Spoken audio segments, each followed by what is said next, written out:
البانیہ ایک نئی مسلم ریاست کا قیام کرنا چاہتا ہے اور اس کے وزیر اعظم ایڈی راما اس منصوبے کی حمایت کر چکے ہیں۔ ہم تہرانہ میں موجود بختاشی سینٹر کو اعتدال پسندی، رواداری اور پرامن بقائے باہمی کے نئے مرکز کے طور پر ایک خود مختار ریاست میں تبدیل کرنا چاہتے ہیں۔ اور بختاشی صوفی سلسلے کے مذہبی رہنما ہیں یہ شخص بابا مونڈی۔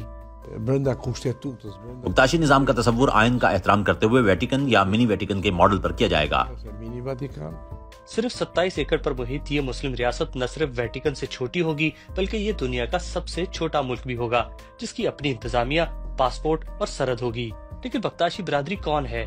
بختاشی صوفی سلسلے کی بنیاد 13ویں صدی میں رکھی گئی۔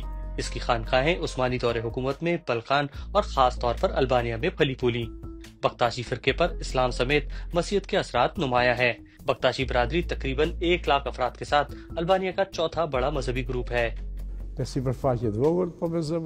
ہماری ریاست چھوٹی ہوگی جس کا رقبہ چھوٹا ہے لیکن دل بڑا ہے۔ یہاں پوری دنیا بختاشیوں کی تعلیمات دیکھ سکے گی جو کہ ایک ایسا خزانہ ہے جس کی حفاظت اور پھیلاؤ ہمیں لوگوں میں محبت، امن اور شفقت کی منتقلی کے لیے کرنا چاہیے۔